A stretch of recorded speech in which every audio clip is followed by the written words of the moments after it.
The 2015 NFL Combine has become a spectacle of the American media. We watch it now all the time, whereas 10 or fewer media members used to go and watch it 10, 15 years ago. Now there's hundreds and hundreds crowding the hallways just to get a taste of what some of the future NFL players are going to be like. Throwing to a video from Taylor Jones, a good friend of ours on TYT Sports. You might remember him from the TYT Sports NFL recaps. Taylor, what do you have to say about the NFL Combine? Now, the reason we do the scouting combine is to bring all these prospects to a centralized location. We get all 32 clubs to interview them, sit down with them, get to know them as a person, as a man, and then we also do the medical checks, pick, poke, and prod at these guys to understand if there are injury concerns moving forward if we are to draft them. But that's not fun to talk about. We like to talk about the underwear Olympics that take place on the field, most notably the 40-yard dash. We had one guy that went sub 4.3. Didn't quite test Chris Johnson's 4.24 40-yard record time at the NFL Combine, but went 4.28.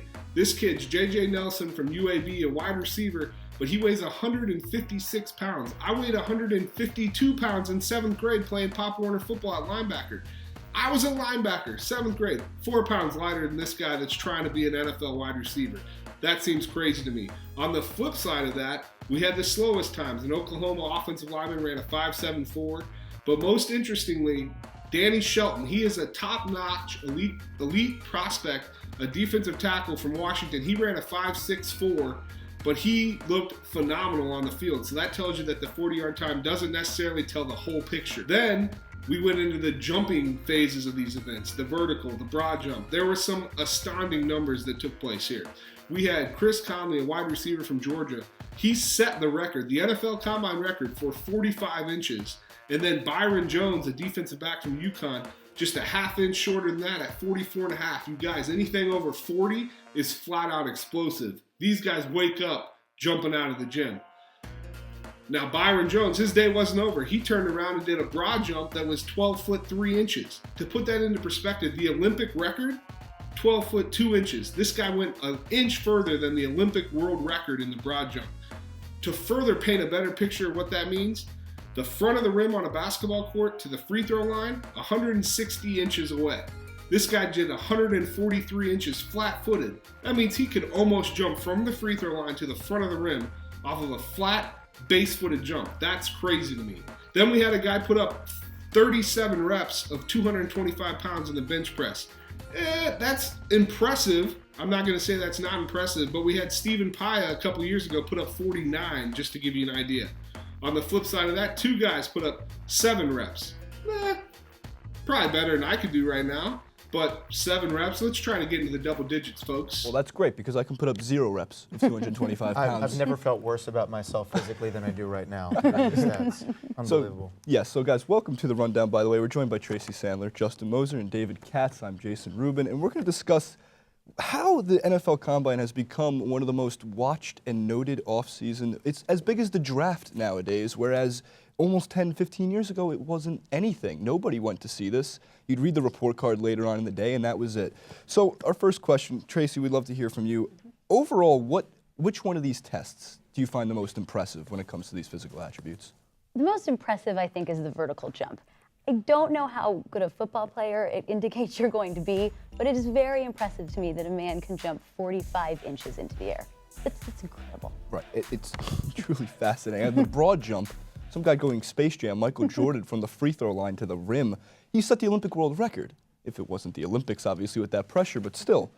Maybe he should consider the Olympics as a sport instead of football. Right. I'm surprised how, if he's a United States athlete. He's got a whole other career ahead of him. He could. You never know. So let's move on. Justin. The Raiders are probably drafting. Don't they draft everyone who's in the Olympics? Do they? Is this like a? Is this all the speedsters and everything? So if you basically say you're going to go to the Olympics, the Raiders will draft you. That should be his strategy. Well, then I'm going to go to the Olympics. There you go. I'm going to play for the Oakland, potentially LA Raiders. Do we know? We don't. That sounds like another segment. It could be. That's, of course. And Justin, let's move on. So, in general, what test did you find the most impressive? And a bench press, was it broad jump? Where do you lie? Every year I'm always looking for somebody to run a 4.2 in the 40-yard dash. I love fast guys. It's one of my favorite skills you can have in the NFL. And it seems like there's always 1 or 2 guys, and they're always going to be a breakout player in the NFL. So that's like kind of the one I really pay attention to is the 40-yard dash. I mean, for sure. And we know Chris Johnson a few years back did a 4.24 or 4.28 was the speed. And the guy this year with 156 pounds, I'm like 160 pounds, and I don't run a 4.3. That's why I don't play in the NFL. There's a few reasons as to why. That's just going to be one of the main ones. And then, David, I'm curious from your point of view here, is the combine an accurate test of what an athlete will become in the NFL, or is it simply just a physical spectacle? I think it's a physical spectacle. It shows you kind of just core strength and things like that, which I know are important in the NFL, but can you answer this question for me? If you're a football player, and especially on the offensive side, a lot of these guys, why aren't they doing these drills with a football in their hands? I can tell you, having played college basketball, that if you asked me to do a straight sprint down the court, I could do a straight sprint. You asked me to do a sprint with the ball, dribbling the ball, not only is it a very different speed, but there are people who may be slower than me at a sprint who are faster than me with the ball in their hands. So I don't understand why these drills aren't being done with a football in their hands. Do the 40 with a football, do some of these cone drills with a football, so you're testing agility with a more real world, real game experience. So that to me is what's missing from this whole thing, because I think, and for the big guys who aren't going to play with a football in their hand, put pads on them. Because some of these guys may play very differently with pads on. Yeah, of course. I mean, again, there are no pads. Obviously, the speed changes. Now, the one thing that's got to be mentioned now, Lionel Messi, famous soccer player, for those who don't know, Argentina was playing in the World Cup.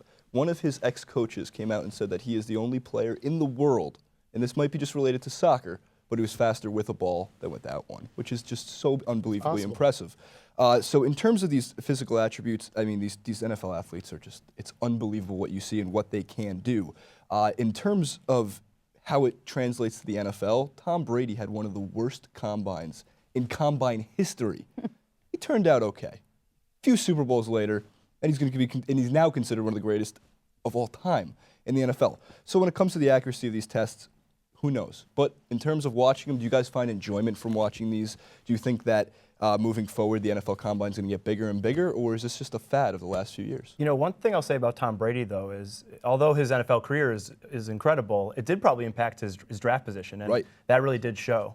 As far as, you know, if I'm interested in the Combine, I actually don't watch it. I like to pay attention to if people jumped really high. 45 inches is unbelievable. That guy should probably play basketball or volleyball. Or I mean, if he has hands, he should be an NFL player, but that's just amazing to me. I don't really watch the Combine. I don't think it really has that much to say about the way you perform in the NFL. Very interesting. Let's think about how ridiculous this is. We're watching hundreds of players no one's ever heard of before doing skills that they really don't know what they really should be measured by. And oh, he ran a 4.93. We were expecting him in the 4.8, low 4.8. So now his draft stock drops 10, 15 positions. We as fans have absolutely no idea, and we rely on a handful of people to tell us what they think it is. And even though I love Mel Kiper, Baltimore's own Mel Kiper, huge fan, he is a character. He is a character in this play that is the NFL, and he is a fantastic character. You couldn't draw up a character like that. And does he have knowledge? Yes, but he is there also to entertain, and does a great job of that. So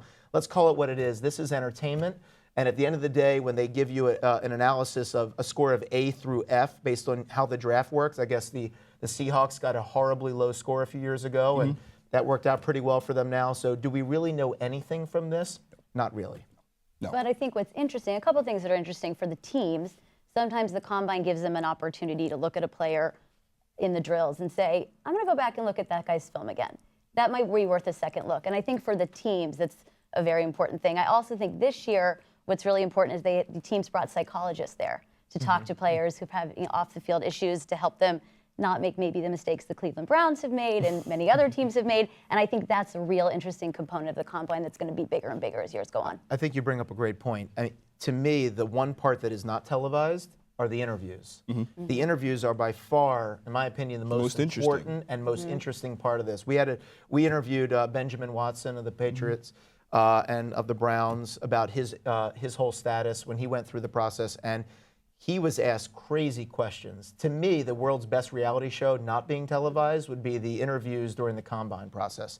And from an intellectual and psychological standpoint, the testing they do there is probably the most important to see how these people do, because half of being an NFL player, unless you're Marshawn Lynch, is dealing with the media, dealing with public pressures, and really being something more than just what happens in the locker room. You're a public figure when you're in the NFL. Right, I couldn't agree more, and we're going to see a lot of that play out with Jameis Winston and Marcus Mariota, because they are two very contrasting personality types, but both have all the tangibles to become a good NFL quarterback, potentially great NFL quarterback. Their combines are interesting. Guys, thanks so much for watching. You can check out the postgame on YouTube at youtube.com/thepostgame. Don't forget to subscribe to Yahoo Sports. And from Tracy, Justin, David, and Jason, we will see you next time.